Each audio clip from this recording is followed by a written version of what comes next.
A new VA report says the rates of veteran suicides are rising. Veteran suicide hotlines get more than 1,000 calls a day.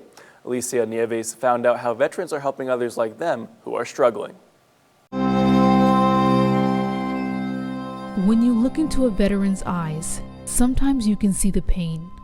Sometimes it's so overwhelming that every day 17 veterans in the U.S. find it too much to bear and take their own lives.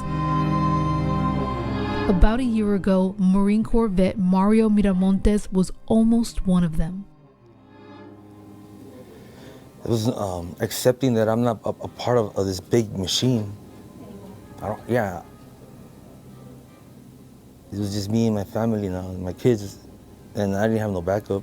Like many veterans, Miramontes struggled transitioning out of the military.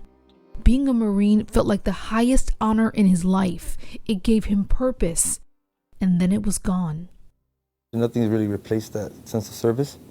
But what took him to the point of suicide was how easily he felt his service and sacrifice was forgotten, how he went from an honorable Marine to some days without the uniform being called racial slurs. I was cleaning fish, getting called away after coming back from the Marine Corps.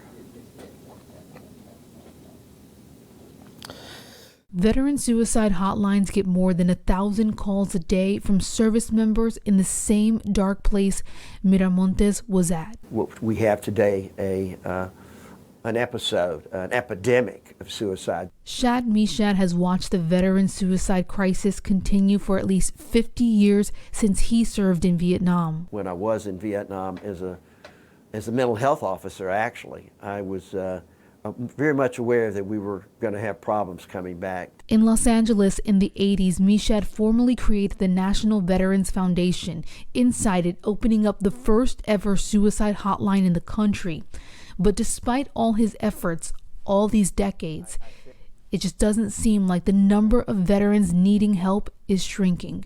They need to do preventative therapy. In other words, when soldiers are getting ready to come out, particularly from war, or even out of the service without going to war, there needs to be at least 6 months of training on how to come out. 6 months of preparation, but another 6 months of a team of people, say like us, to be there and let them know things are going to go this way and that way and this way. It's okay. It's normal. Support is critical to preventing suicide amongst veterans.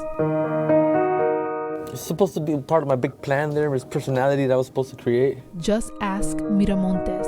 He got a helping hand from Mishad and the NVF last year and now is working here. National Veterans Foundation, this is Mario speaking. How can I help you? Answering suicide hotline calls, hoping to save another veteran as this place continues to save him. I got to help somebody. I wanted to say, like, that's all, folks, right here. I'm Alicia Nieves. The United States Department of Veterans Affairs estimates the suicide rate among veterans is 38.4 per 100,000.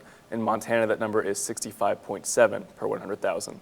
Some of the organizations providing support for veterans in Montana include the Montana Veterans Foundation, the Veterans Support Network, and the Montana Department of Veterans Affairs, which has offices in Great Falls, Helena, and several other cities around the state.